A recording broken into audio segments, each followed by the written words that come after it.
أنها واحد المنطقة ذات رمزية تاريخية، يعني على الصعيد الوطني وعلى الصعيد العالمي، وذات رمزية شخصية بالنسبة لي على اعتبار أنها يعني المنطقة اللي قرينا فيها والمنطقة اللي قضينا فيها يعني فترات مهمة من العمر، يعني في المؤسسة التعليمية في المنطقة يعني في الحسن في الرسالي. كنحييكم الجموع الكريمة على هذا الحضور، يعني غير في إطار هذه الحفلة الانتخابية. وأنا في المحطة السابقة ما كنسميهاش حفلة انتخابية وما سميتهاش حفلة انتخابية، ولكن سميتها معركة من أجل الكرامة، معركة من أجل الحرية، معركة من أجل تحقيق الذات وسط المجتمع المغربي.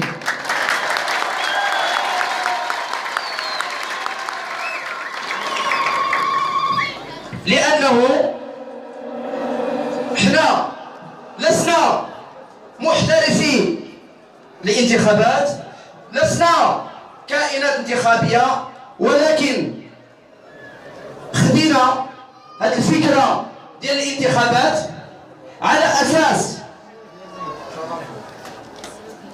عدة اعتبارات، أهمها أننا لدينا رؤية للمستقبل من أجل تجديد الحياة السياسية في المنطقة، من أجل بعث الأمل وسط أوساط مجتمع منطقة التافلات اللي عاشت وكتعيش منذ سنوات عدة تحت وطأة التهميش، تحت وطأة الحقرة، نتيجة استغلال الدماء وشراء كرامة المواطن، وهذا ما نرفضه.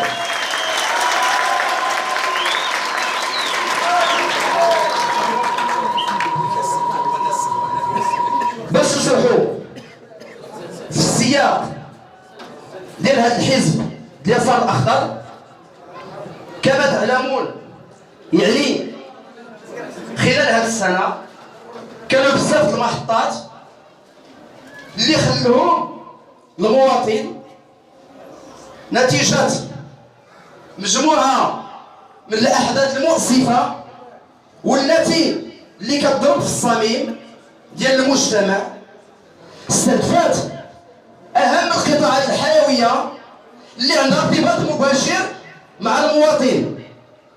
كما تعلمون أغلب الناس ديال المنطقة ديال التافلات كيرزحوا تحت هذه المشاكل، خصوصا في العالم القروي.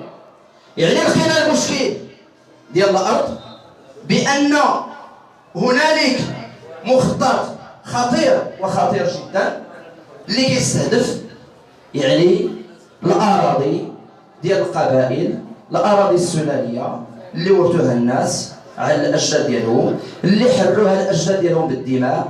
لقينا باللي كاين واحد المخطط كيستهدف هذه الأراضي هذه. حنا قلنا لا لهذه السياسة ديال الهجوم على الأراضي باسم الفلاحة، باسم المخطط الأخضر. يعني خصنا نسناو قوانين اللي كتحمي الأراضي ديال هاد الناس.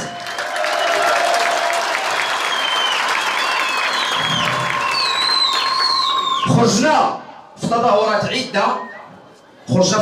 عدة، لقينا اكتشفنا مجموعة من الأمور بأن الإنسان عندنا هنا في المنطقة، خصوصا يعني في المجالات المحيطة بالمراكز الحضارية اللي هي الرسالة الفوضى الرشيدية، لقينا الناس اللي راه ما عندهمش أبسط الحقوق الأساسية ديال العيش الكريم ولا الحياة الكريمة، اللي هي الكهرباء، هنا غياب المدرسة، غياب المؤسسات الإعدادية، غياب الربط بالشبكة ديال الطرق. يعني لقينا بلي هذه المشاكل هذه يعني سببها شنو هو؟ هما ما يسمى بالمسؤولين السياسيين المتعاقبين على المنطقة في السنوات الماضية. إذا هنا جات الفكرة، جا التحدي من مجموعة من الشباب أننا ناخذ زمام المبادرة كشباب مع أفكار جديدة وغادي نطبقوها على أرض الواقع، لعل وعسى أن نغير ولو نسبيا من الواقع المعاش للمنطقة.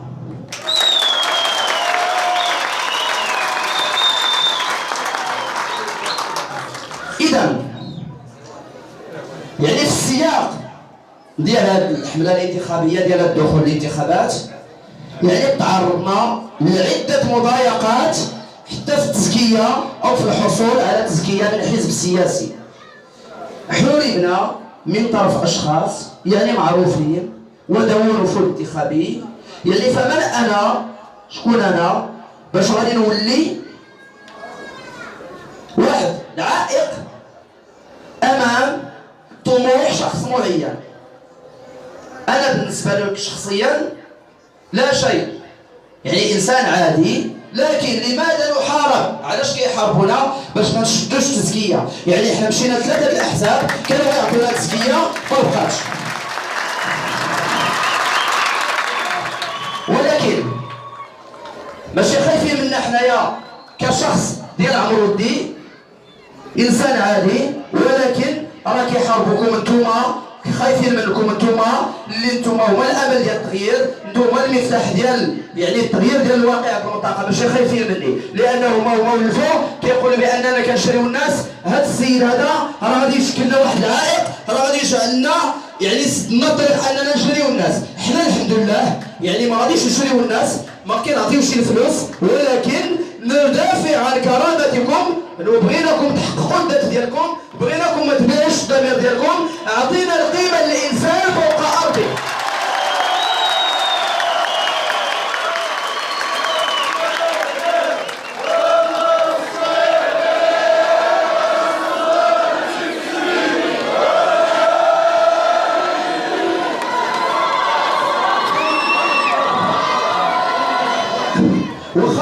واخا كنقول لكم اننا حوربنا من طرف اشخاص، لكن انا شخصيا ولله الحمد ليس لدي اي مشكل مع اي مرشح كيفما كان نوعه، ما كنفسو حتى شي واحد، ولكن كنحاولوا ندافعوا على المشروع المجتمعي اللي حطينا واللي عليه بنينا عليه على القواعد الشعبيه اللي عندنا، وانطلقنا من المشاكل اللي كاينه عند الناس ديالنا وبنينا واحد المشروع بسيط بغينا نحطوه على ارض الواقع. يعني حطينا مجموعه من المحاور كبرنامج محلي غادي نسعاو لتحقيقه وللدفاع عنه ان شاء الله. اذا وصلنا راه غادي ندافعوا ان شاء الله، ما وصلناش راه كنا كندافعوا، غادي نضلوا ندافعوا على الفئات بحالكم، على الفئات البسيطه، على المواطن العادي، على الحقوق المجتمعيه، على الحقوق السياسيه، على الحقوق الاقتصاديه ديال الناس ديالنا كاملين في المنطقه.